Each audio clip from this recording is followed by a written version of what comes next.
Hello and welcome to this Easy 11 Plus live lesson from me, from my hair that needs a cut, and from this rather annoying spot which is here to learn all about non-verbal reasoning. The worksheet for today's lesson is in the video description, which is down here on YouTube, up here on Facebook. If you're watching on YouTube and you're watching this live, there might be the wrong link right now, but I'll post the correct one straight after this lesson. If you find this lesson useful, please like the video, please click subscribe if you haven't already, and please don't forget the bell button next to subscribe after you've clicked it. Don't forget that these lessons are every Tuesday evening at 6 o'clock on Facebook and in this YouTube channel. Right, okay. Let's get started with some non-verbal reasoning. So there have been lots of requests for questions on cubes, so let's get straight in with that because I know it's something that a lot of people find puzzling. Now the thing about folding cube questions is that they're not nearly as hard as they look, and people think that you have to have this brilliant 3D spatial sense, but actually, as with pretty much everything at 11 plus, a little bit of simple logical thinking gets you pretty much all the way through. Let's make this a little bit bigger so we can see it a little bit more clearly. By the way, I should say that the worksheet that you've got for this lesson includes lots of verbal reasoning questions as well that we're not covering today. And it also includes quite a large number of non-verbal reasoning questions. I'm not going to talk about every single one of them in this lesson, but if you want to know the answers to the other questions that I'm not going to solve for you today, you can find the answers in the worksheet underneath the questions.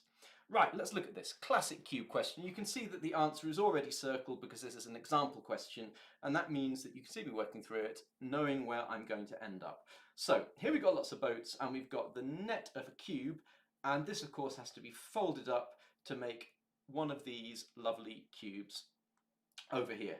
Now when you've got a question like this, the best place to start is often by focusing particularly on the pictures in the middle of the net and seeing what comes next to them. And the reason for that is that when you're looking at something like this, it can be quite hard to see what's next to it and at what angle, apart from this one here. But if you're looking at one of the middle ones, it's a little bit easier because there's more to go with. So let's look, for example, at this here, which is right in the center. Now, we can see that that is on the front of this cube down here. And if we look at the net, we can see that the picture directly above this boat with lots of steam from its funnel is this one here. It's a little sailing boat with stripes and with spots on the sail. If we look down here, we can see that the one above it is in fact this. It's quite different. So we can immediately eliminate this cube. Now, if you've been watching my other lessons, you'll realize that there's a pattern here. What we're always looking to do is find clearly wrong options first of all and get rid of them, eliminate them, and that enables us to focus on the few possibilities that really might stand a chance of being correct. Okay, what else have we got? Well, have we got anything else that we can clearly deal with? Well, I can see straight away here that the first one has got this boat here on the top.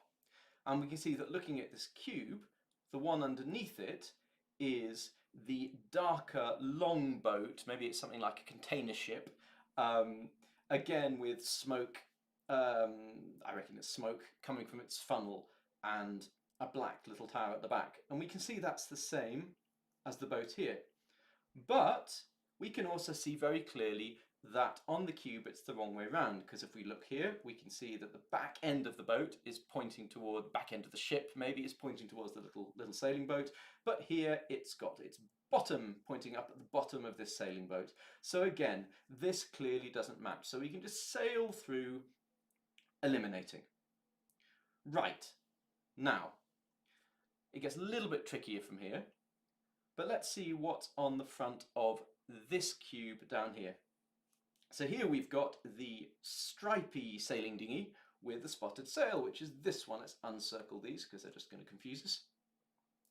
Now, this doesn't have as many things next to it, but what can we see? Well, we can see here that this stripy sailing dinghy with the spotted sail on the cube has this black-hulled sailing dinghy with the white sail on an adjacent edge. It's folded to be right next to it. Now, if we look at the net, we can see that in fact this here must be on the opposite side, because if you fold them down over the edge, they're going to be opposite each other. They are never going to touch. So this cannot be right either. And now we're left with this as the only possible option. Now, notice how we've got to the answer without doing any really clever mental folding. We've just looked at things that are next to each other or not next to each other, and we've considered whether or not they're the right way round. And that has taken us all the way. So the same skills that you've learned for multiple choice comprehension, for verbal reasoning, for lots and lots of things at 11 plus, apply just as well here. Just take things in little steps and eliminate wrong options, and the answer very often pops out. Let's move on to the next one. So this one looks a little bit trickier because it doesn't have really vivid, recognizable images like boats. We can't think, well, that's the funnel, that's the direction the smoke's going. You've got to be a little bit more abstract with the way you think about it, but still. You've got some pretty nice, clear, simple pictures. The only real room for confusion here, I think, is that when you take these two here and put them onto the sides of cubes, it's quite hard to tell which is which, because of course when you look at them from an oblique angle like this, they can get a bit squashed. So that's the one thing that we need to be a little bit careful of. And with any question, always think initially, where are the places for mistakes? What do I need to be wary of? Someone's writing in the comments, I'm in year one. Welcome, it's fantastic that you're here. You might find that these are things you haven't looked at before. Don't worry if they're difficult. If you find them interesting, that's fantastic, but 11 plus is a very long way away for you, and that makes you very lucky. Okay, so we can see, looking at these cubes, that they all have the vertical grey lozenge on the front, and that's this that we can see here. Now, where might this take us? Well, let's look at let's pick one out. Yeah, let's look at these at the bottom. So looking at these two cubes here, because both of these have something in common, which is that if you go to the point of the grey lozenge, it points at the black circle. Now, if we look at the net, we can see that one point of the grey lozenge points at the white lozenge, and the other point is going to point at what? There's a blank space. This is where you do need to do a little bit of mental net folding, but it isn't very complicated. If we fold this round, you'll be able to see that this here is going to meet that there. So one end of the grey lozenge is going to touch the white lozenge, and one end of the grey lozenge, or the terminology, is going to touch the grey circle. Neither end of the grey lozenge touches a black circle here or here. So these must both be wrong. It's getting a bit messy, never mind, because I have the magic rubber power. Okay, right. By the way, if I'm not loud enough, let me know. I know there were some complaints last time that I was talking a bit too quietly. Someone said, "What is a lozenge?" Like a sucky sweet that you might take when you've got a sore throat or something. It's this kind of shape. I could call it an oval or an oblong as well. I'm just calling it a lozenge because that's the word I used first of all. I don't always have a good reason for things. In fact, I rarely do. Right, okay. So now we've got two options to consider. And both of them have, correctly, the grey lozenge with the grey circle on top. So now we have to be a little bit more creative. So we need to find out what is going to be next to the grey lozenge when we folded up the cube. Something is going to go into this space here. Now, I want to reiterate, you do not need to have a fantastic 3D imagination. You just need to take things carefully, logically, step by step. And that's what we're going to do.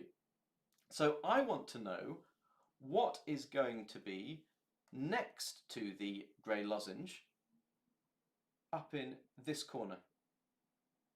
Is it going to be the point of the black lozenge, like this, or is it going to be empty space, like this? How do we do that? Well, when we fold this net, this blank space is going to get filled up. And what's going to fill it up? Of course, it's going to get filled up by this edge and this edge meeting each other. And that's something that's just should be, that's probably fairly obvious if you imagine folding this cube, but if it isn't, just learn it as a fact and use that information when you come to a question like this. So if I fold these together like that, this corner here is going to meet this corner here. Hope that makes logical sense. And if I do that, you can see that then, dragging that corner round into this space, I'm going to get the end of the black lozenge filling in that area there, which means that option B here is going to be correct. And if we want to visualize that, here's one I made earlier. We can see that, yeah, here we are. So unfortunately this is showing the wrong way around to you because I've got my screen mirrored for reasons that I'm not going to explain because they're very boring. But you can see that the grey lozenge there meets up with the end of that, which if you undo the screen mirroring, is the same as, I can't point at the screen because you can't see me, I'm a fool. But you can see that meets up. Now, when you're practicing cube questions like this, if you can either print out the page, if you can copy the bit of the page that's got the net in, make it big and print it out, and make a cube like this, it's a really good way of playing with the ideas and understanding how things fold. If you have trouble doing folding on the page, practice folding the things in real life. You'll see that in my 11 plus lifeline reasoning worksheets, I used one of them for the questions for today. That's exactly what I do with the cube problems. I provide a really big cube that you can cut out and fold and practice understanding what's going on with questions like this. Right, onwards and downwards. So, my microphone's still working. Everything's going well today. Something's going to go wrong. It's going to be like last week. I'm going to make an enormous mistake and only work it out after 3 minutes. Okay, let's look at this question. By the way, what I'm doing, I'm spending quite a lot of time on cube questions, and I'm going to be a little bit faster on the other things. I've only got a couple of questions I've selected for each of the other question types. Now, here we can see that we've got the spiral here, and really helpfully, we have got the same spiral the same way up here and here. So that's a really natural place to start, and it's nice to find natural ways to start. On top of the spiral in the net, we have this sock. Let's call it a sock. On top of the spiral here, we do not have a sock, and neither do we have a sock here, so these are both wrong. See, when you get into the rhythm of it, it's really quick and easy to find things to eliminate, often. Here's the sock again down here. Let's look at this sock. So, down here, that's what I mean. Now the sock here is again the same way round as the sock in the net, and that really helps us. And if you remember from last time, from the last cube that is, we get that is going to line up with here. And of course that means that this edge of this figure is going to line up with this edge of this figure. So we're going to have the bottoms of the bottom extremities of this wavy curve meeting the top of the sock. But then we go over to the cube and we can see that we do not have that. The extremities of the wavy curve are along the edges, not lined up with the sock. So this is not our answer. Here's one I made earlier to prove that point. Again, it's mirrored, but you can see here I folded the cube, and you can see that when I fold it round, the bottom of that, which is here, lines up with the top of the sock here. It is not like option D in the question. And so we're left with C. And because we've ruled out the other options for really strong reasons, you can just accept that C is the answer. Normally I'd say check that your answer is right. With these, I think if you're certain that the edges don't match up on the others and that they are definitely wrong, then unless it's a wrong question, The other one must be the answer, so I actually wouldn't waste any more time. But just to check it quickly, for example, we can see that, let's make a bit of space here so we can see if we look at the point here, that lines up with the wavy edge. We can see that the point here lines up with the wavy edge. We can see that a kind of rectangle-ish thing here is in the mouth of Pac-Man here. That's a dated reference you probably won't get. And we can see that a rectangular thing is coming into the mouth there. So even though we haven't completely confirmed it, it really looks right anyway. Okay, powering on. Let's not have too much other clutter on the screen. In fact, why don't we make it a bit bigger? Luxury. Right, I like this one because it's one of these questions that looks really simple and kind of is in some ways, but it's got some confusing factors such as that you've got these 3 grey arrows here which are all identical. And similarly, you've got these 2 spotty arrows, which again are identical to each other, and that could be that could introduce a little bit of confusion if you aren't careful. Now, the most prominent and easiest to work with thing here is this is a bad sentence. Let's cut it short. We've got this nice, easy black arrow in the middle, and that is pointing towards a spotty arrow. Here we got the black arrow, and it's pointing towards a grey arrow. That is not our answer. Dead simple when you work like this and start from simple things and build outwards from them. What have we got over here? We can see that all the grey arrows point towards the black arrow. So let's look for any cube where the grey arrow is definitely not pointing towards a black arrow. Here, the grey arrow is pointing towards a spotty arrow. That is wrong. In the other ones, we can't really tell what the grey arrow is pointing towards just from looking at the cube. So we need to use our intelligence. And this is where a little bit of folding logic again comes in handy. But I want to emphasize to take it step by step, be logical, and don't panic if you struggle to see things in 3D. What's going on here? We can see at option B that we've got 2 spotty arrows pointing in the same direction. If we look at option D, we've got 1 spotty arrow pointing down and 1 pointing across. So we want to find out whether, when we fold this cube, we end up with spotty arrows working together or pulling in different directions. So let's use the same approach that we used before when we were seeing how things match. So this edge here is going to match up with this edge when we fold it round. If you imagine the black arrow on top and then you're folding down the sides, then you can see that those things are going to meet on the edges. So I spoke to someone on the phone just before this who said, don't on any account say and that means that inevitably I'm compensating by saying so all the time. Let's pull this corner around. So this corner here contains the bottom of the arrow, and that's going to end up next to this corner here, if you think about it, which of course you are. And that means that this arrow here, when we draw this down, is going to end up pointing upwards like this. I explained that quite speedily, but of course this is a video, so you can rewind it and check again until you're completely comfortable with what I said. So that's what's going to happen with that fold there. Now, what is going to happen when we imagine this coming next to this? So let's fold this square here round again so that it's next to this square. So we're lining up that edge with that edge. So if we do that, we're going to pull this round, and now I want to think about it a different way. Imagine that as we take this sketch of a dotty arrow, as we draw it round to meet this edge here, that we're kind of twisting and turning it as we pull it in. And what's going to happen, the bottom of that arrow is going to end up over here. And the arrow is going to be pointing out in, don't you love my arrows, pointing out in this direction.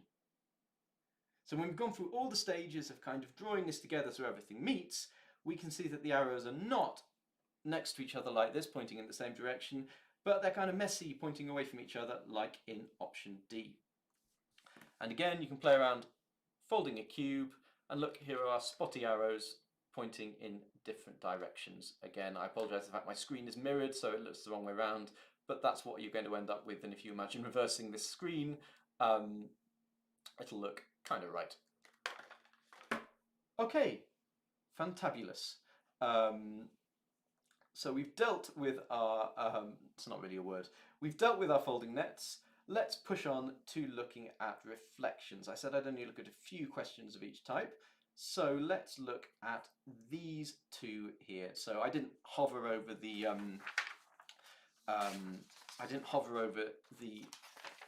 question at the top, but it says, choose the figure on the right that is a reflection in the dotted line of the figure on the left.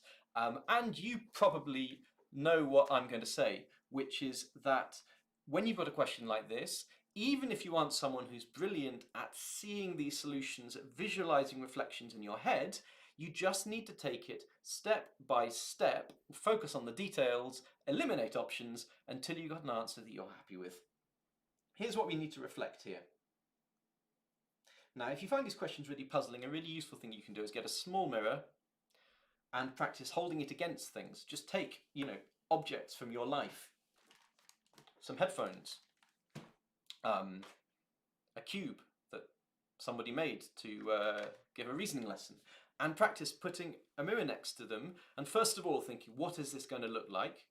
Then doing it and seeing how it turns out. Sketch something on a bit of paper, draw a sketch of how it will look when it's mirrored, then put a little mirror there and see whether you were right. And if you practice doing that, you'll get the right kind of idea. Okay, question 25. So, what can we see that is clearly different about the options on the right? One thing we can see is that they have different kinds of slopes on the top edge. But that might be a tricky thing to deal with if you find the concept of reflection a bit difficult. So we'll leave that for the moment. One other thing we can see very clearly is that they've got different amounts of indentation, of sort of bits missing, bites out of them on the bottom edge. And that's a really helpful place to start because you don't need to be a brilliant reflector to work with this. So let's look at the question shape on the left and look at the amount that's bitten in there. Well, we can see that option B, for example, has got far less. We can see that option D has got far more. So neither of those can be correct. Okay, now options A and C look pretty similar to each other. So now let's start thinking about reflection. And so we've got to imagine that we're taking the figure on the left and flipping it over the mirror line. How's it going to end up? Well, it's not going to end up with the slope at the top in the same direction like this, because then you haven't flipped it over. You've just picked it up from one side of the mirror line and put it down on the other. You've got to take it and flip it over the mirror line like that. So we're not going to end up with A. We're going to end up with something like option C. I hope that makes sense. If it doesn't make complete sense, then run back to it and have a look a little bit later on. I love that so many people are commenting, but please could people in the comments like Mr. Keller, Kyler, you know who you are, please stop filling up the comments with loads and loads of meme and so on, because that means if someone really wants to ask a question later on, I'm not going to see it. Thank you very much indeed. I appreciate your cooperation. Right, question 26. Okay, another one I wanted to look at because it looks really complicated. Mr. Kylie, you're still doing it. Oh, I'm so glad I'm not a real teacher anymore. Right, this is another one that looks really complicated, but there are easier ways around it. So looking at this question, we can see, for example, that in the question on the left, the big, let's call it an oblong this time rather than a lozenge, just for variety. The big oblong is at the back here, but in A it's clearly at the front. So that can't be the answer because we're asked to reflect this, not to start swapping around the order of things in the layers. Again, we can see that the triangle here is behind, yet in option C, it's been pulled to the front. So option C cannot be the right answer. And then if we have a look at B and D, what's one of the big differences? Well, you can see that the star is in a different rotation. In option D, the star has a point facing downwards, and option B, it's got a flat edge facing downwards. And if we look at the question, we can see that the point is facing downwards, and that's the same as in option D, but it definitely is not the same as in option B, which has got all this kind of razzmatazz. So option B is not the correct answer either. Now, the reason I wanted to look at this one is to show that you can get all the way through a problem like this without doing any reflecting at all sometimes. You see, in the other one we looked at, we just did a little bit of reflecting at the end when we were talking about whether the slope will be like this or like this. But for this one here, we haven't done any reflecting at all. We've just used logic and details. And that's true of so many things here. Okay, let's go on in the interests of speed and efficiency. Right, now this is one of the questions that I really wanted to look at today. Hang on, what's going on? Let's check something. Oh no, it's fine. I had a terrible feeling I got the wrong answer. I'm paranoid after my maths lesson where I made a big mistake in the lesson. If you haven't watched that, you can go back and watch it again and laugh at me along with everybody else. Okay, this question here is really useful because I think it'll be quite controversial. And I think a lot of people will say that when I get to the answer, they'll say, that isn't the only answer, it's not quite fair. And I'm going to explain why I think that there is only one answer, because I think there's a really important lesson in that for 11 plus non-verbal reasoning. Let's see whether when I've explained this you agree with me or not. So with a question like this, and in fact I should look at the question wording, it says choose the figure on the right that goes best in the empty square on the left. I've circled best because as is so often the case for questions like this, there might be more than one thing that could go in the square, but there's only one best option. And if you don't get the best option, you aren't right and you won't get the mark. Sorry. We start off here with a big outer circle. And then we've got a circle with an area bitten out of it there. And then we've got a circle here with 2/4 bitten out of it. So what's going to happen in the next one? It's going to be a circle with 3/4 bitten out of it. In other words, we're going to be left with a quarter circle. And that means it can only be B or C. So what have we done there? We haven't looked at the whole figure. We haven't looked at the outer circle and the inner circle. We've looked at one aspect of the figure and we've tracked how it changes through the sequence. And that's really, really important. We're looking for rules that we can follow through. So the first rule we've found absolutely definitively is that a byte is taken out of the circle with each step. Not just a random byte. First of all, the top right-hand corner, then the top left corner, then the bottom left corner. So we've been left just with this section here. Don't you love my drawing skills? Whoops, throwing things around.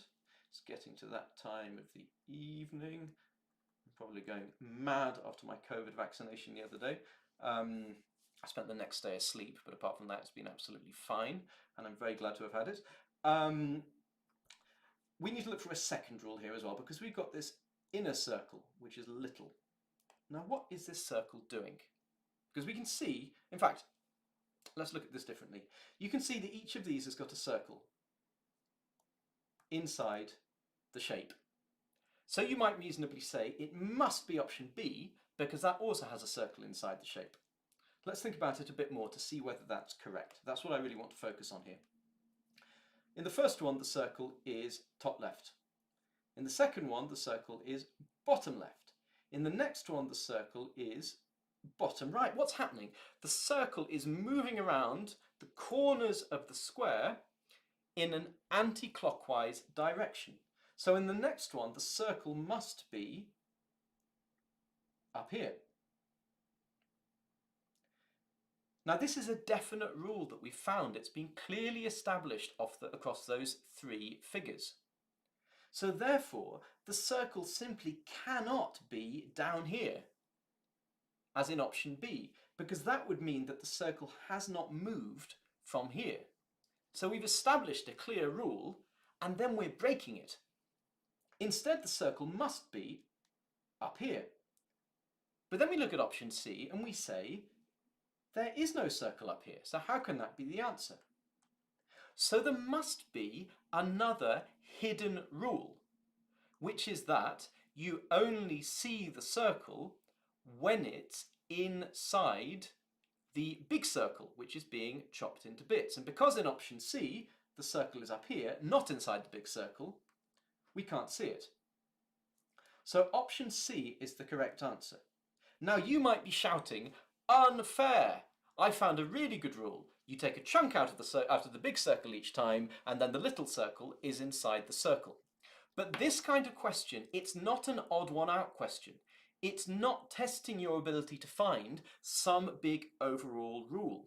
What you're doing is finding the rule that makes a sequence of developments from this figure to this figure to this figure to this figure. And in that sequence, the circle must move around the outside. There is no way to get away from that, and option B cannot be correct for that reason. And even though there's no way to work out the rule from the examples we're given, that when the little circle's outside the main circle we don't see it, that must be a rule because it's the only way to explain option C, which is the only option that can be right. So, a slightly controversial question. In an exam, you might even say it was slightly unfair, but I'm using it today to show that with a question like this, you have to be absolutely rigorous about going step by step by step, charting the different rules for the different parts of the figure.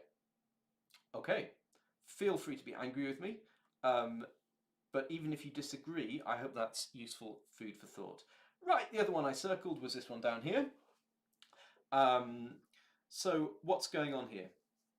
Well, we can see first of all that this figure seems to be flipping the grey area from bottom to top to must be bottom to top. What's happening with the stripes is a bit more complicated, but we can already tell that we must have a grey area in the lower section of the triangle down here. And that rules out option A straight away. Now let's look at the stripes for a bit. So we can see that in the first one here, the stripes are running horizontally, left to right. In the next one, they're running up the slope. And in the last one, they're running up the slope. So in between, they are probably running horizontally. And what they really can't be doing is running up the slope, because that wouldn't follow any kind of pattern that makes sense here. We wouldn't have horizontal, then up the slope, up the slope, up the slope. So it really must be either option B or C. It can't be D, which has the stripes running up the slope. Now let's rub out some of my working here to give ourselves a bit of space. So now we've got two figures where the triangles look pretty much the same. But the thing that's different is the little black pentagon, five-sided shape, that's floating around at the bottom. So let's go back to the left and try and work out a rule for this pentagon. We can see that in figure 1, it's here. Then in figure 2, it's moved up a bit. I'm not going to try and draw a pentagon this small, I'm just going to do a little squidge. In figure 3, it's somewhere. And then in figure 4, it's down here. So it's moving round anti-clockwise, like that. And that must mean that in the missing figure, it's going to be up here. And that can only therefore be option B, because in option C, it's still in the same place as it was here. And so option B is our only possibility here. You hear the sound of me moving papers. That's because I've got the answers set out just so I don't make a terrible mistake again. This is all about learning. At least you can see that I'm trying to learn. Okay, let's go on to the last kind of question that I want to focus on today, which is 3D blocks. You wouldn't believe how long it took to create these 3D blocks questions, even with decent software. Find something more rewarding to do with your life. Okay, this isn't one of the ones I chose. This is one of the ones I chose. Right, now these are another kind of 3D question. They're quite like doing folding cubes because it's about moving 3D things around. But again, you've got to be systematic, do things step by step, and even if you don't have that amazing 3D imagination I spoke about, you can still do fantastic stuff with questions like this. They aren't nearly as scary as they look. They're much scarier to write than to solve. Let's have a look at this. So what have we got on the left here? Let's look closely. So we've got a shape here, which at first glance looks a bit like this. And then we've got something on the bottom, which must have at least how many cubes in it. And when I say a cube, by the way, if I keep referring to a cube, I'm talking about a little 1 by 1 by 1 cube like that. That's one across, one down, and one measure deep. And I'll just call that, if I refer to a cube, that's what I'm talking about. So let's really zoom in on this figure here, because we need to understand it well to make sure we aren't falling into any bear traps. So this figure here, we call it that figure, this part of it here, let's say, is, oh, we're missing a line there. Robert loses a mark. This is pretty clearly 1 deep. If we refer across to the little cube I talked about, you see it looks the same here. What am I doing? It's like a copyright symbol. Copyright hands the cat, 2021. We can come back to this figure here and we can say that's also 1 deep. And this here, if we draw a line down, that's terrible, but never mind, we can see that that is 2 deep, 1, 2. And it's also 1, 2 across. You won't need to draw all this stuff on when you're doing it, I think, in the test, but this is certainly how you'll be thinking about it. And this must therefore contain at least 1, 2, 3 cubes on the bottom part. Now I'm spending quite a lot of time on that just to get the idea of how you analyse the main 3D figure before you plunge in and start making all your manifold mistakes. Manifold, that's a good word. Look it up. Okay, oh, sounds so like a teacher, sorry, forgive me. I'm tired. Okay, right. Now let's start considering the options. So option A clearly has, let's do it differently. Let's call this number 1. So that number 1 in option A could be this. Now, looking down at the bottom part here, we have to ask ourselves, could it be made of these two? Well, it can't be made of those two if we turn them round to face towards us, because there is no dividing line here. We don't have 2 different things there. We've clearly got 1 shape. And it can't be made by laying them behind each other like that, because there's no dividing line down here. Again, we've clearly got 1 shape. So this simply cannot match option A. Option B, for the same kind of reason, they just can't match. We haven't got all these dividing lines to use those different things. We've clearly got bigger intact shapes. I'm skipping on a bit, do forgive me. Right, now option C. Easy to dismiss this because we don't see either of these, but let's just take a moment to think about it. Because if we look at what I've labelled as shape 1 here, that could in fact be this if we take it and we rotate it onto its end and then drop it into a gap in the shape below. And this is where you do need to have a little bit of 3D imagination, that you can imagine turning these things round and sort of dropping them into gaps in each other, a little bit like, I said Pac-Man earlier, so I'm going to say Tetris, which is another reference you probably won't get, or like the kind of sort of building blocks that you maybe played with when you were very small. Anyway. Why am I going off target? Because I'm mean, because I always do, and it's inevitable. But can we take this here and use that as this? We can't really. If you look at this corner here on the shape, which has got 2 in that direction and 2 in that direction, there's no such corner on here. You'd have to, for example, have this filled in with another cube. It just doesn't work. There's no way to get shape 2 here into shape 2 there.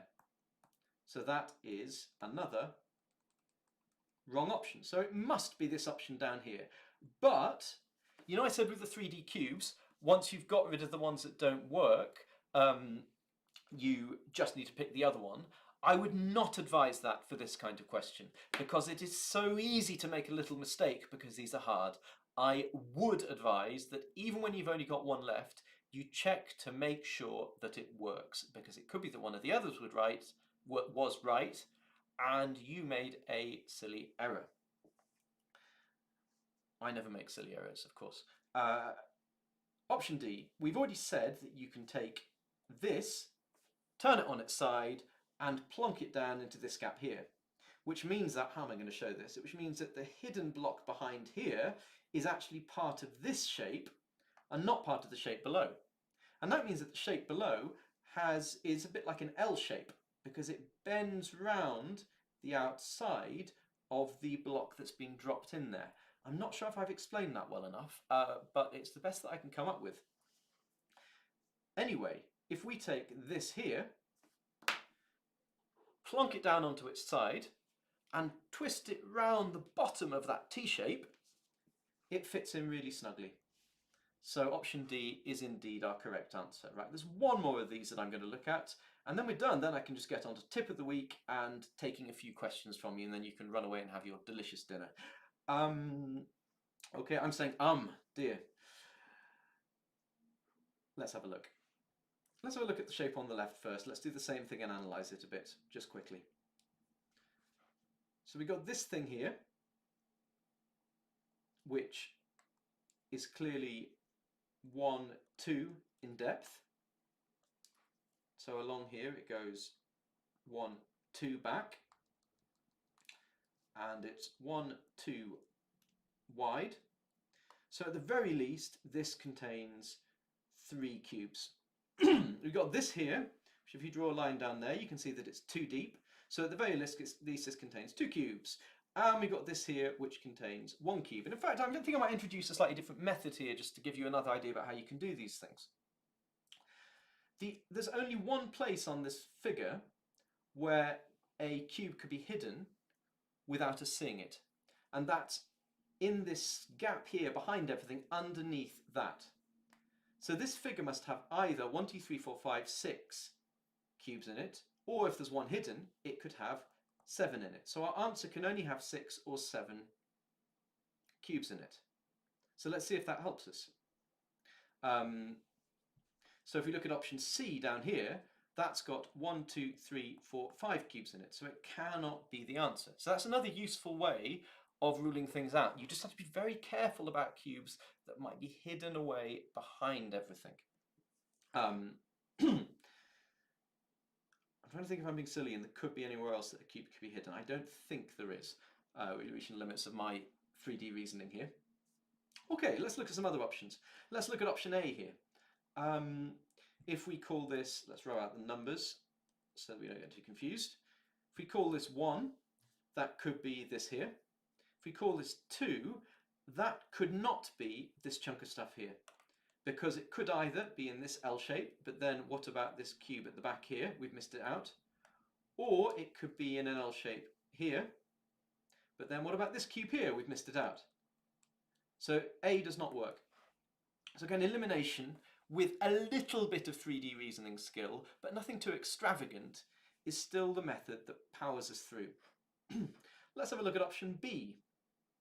So where could this great big piece here, which has got 1, 2, 3, 1, 2, where could that go in here? And again, drawing lines to divide things up into smaller units is really, really helpful. As someone's saying, is there a lesson next week? Because next week is half term.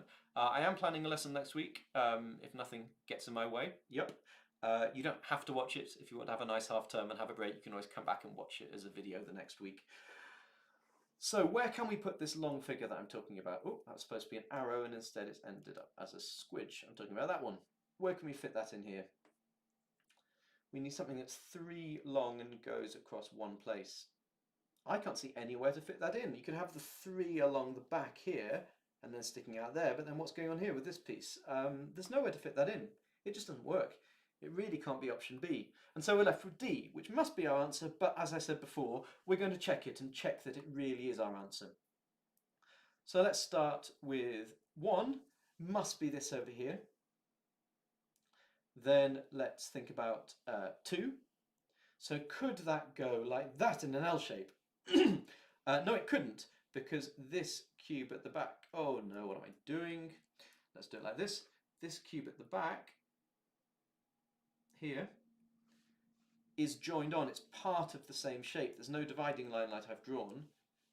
And this doesn't have an option 2 here, doesn't have a knobble sticking on the back. That was badly explained, but I reckon you've got it because I know that I've got a very smart audience. But what it could be, always flatter your audience, top tip. What it could be is this L here. That could be option 2. And then this could be stuck on the end as option 3. D makes perfect sense. So step by step, eliminate. Yes, for these questions, there is a little bit of 3D imagining that you have to do, but do it a little bit step by step, rather than trying to imagine the whole thing together. And use little tricks like counting the possible number of cubes and then seeing which options match them. Use tricks like, as I've done here, labeling the parts of the shape, things like 1, 2, 3, or A, B, C, or whatever you like, and then matching those up to the original shape over here and seeing where they might go.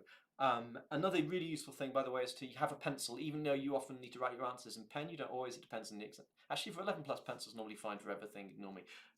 Sometimes for an answer sheet that's going to be marked by a computer, you may need to use a pen, read the instructions. But for this kind of working, have a pencil handy so that when you write notes like these over here, you can rub them out so that if you then want to try another option, you've got some space to work with and you haven't always already covered it with a load of rubbish. Great. That's kind of it for that. Let's push on. I'm going to be taking your questions shortly, so start thinking about them and even start writing them in the comments, but I'm going to move on to this week's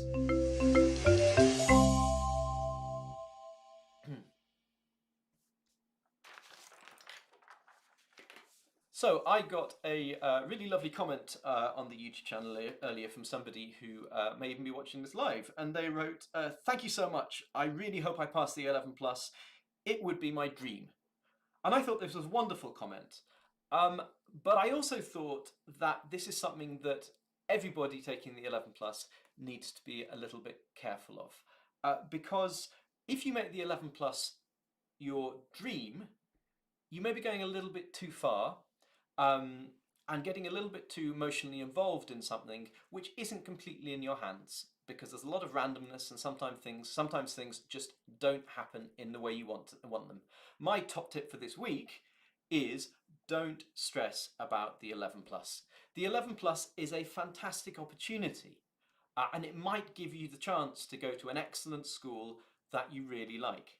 However, if you go to any secondary school, which isn't terrible, and you take into it the intelligence and the hard work that you've shown when preparing for the 11 plus, then you will do really well at that school, and you will do really well at life.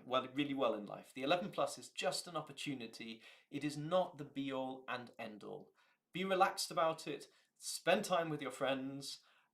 Do things that you enjoy, and don't get too emotionally caught up in the process. Try to have a range of decent schools that you're aiming for and where you'll be happy, and make sure that you don't lose track of the things that frankly matter. Definitely time for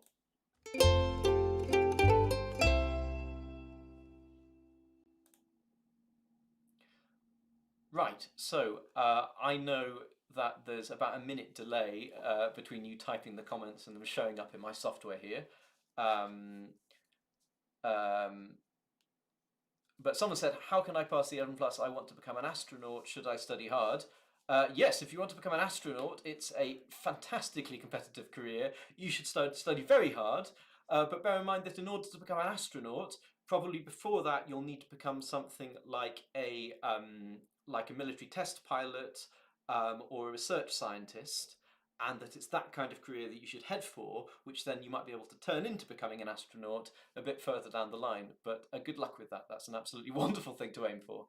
A few people saying thank you, which I really appreciate.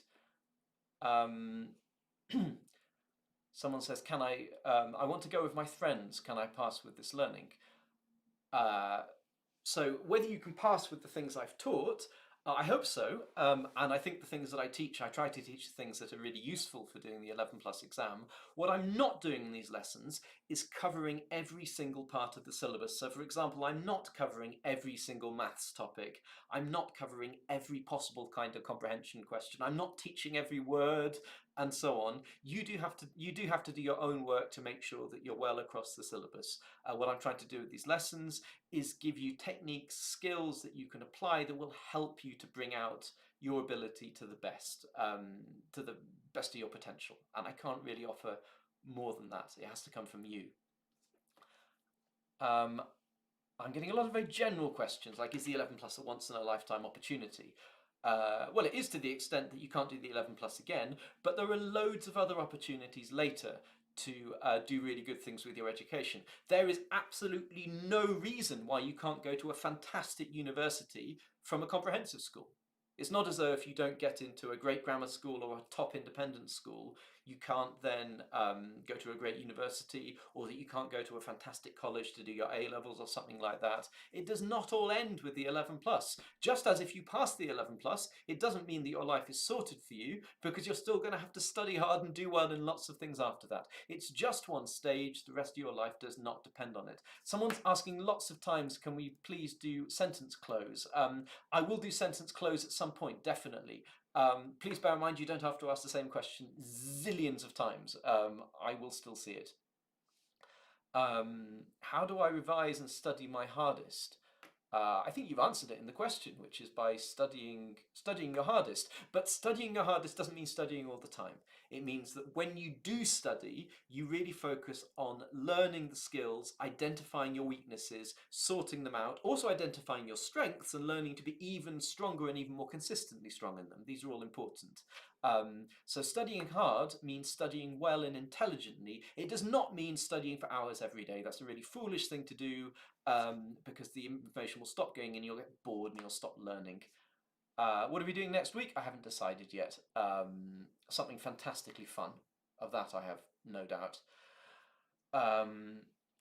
Do you do English or only maths? Well, today I was doing non-verbal reasoning, so definitely not only maths. I do lots of English. Have a look at my videos. There's loads of English in there. If you look on the channel, there are already, I don't know, 4, 5, 6 videos for English. In GL, is there any cubes or and nets? I'm not going to give a definitive answer to that.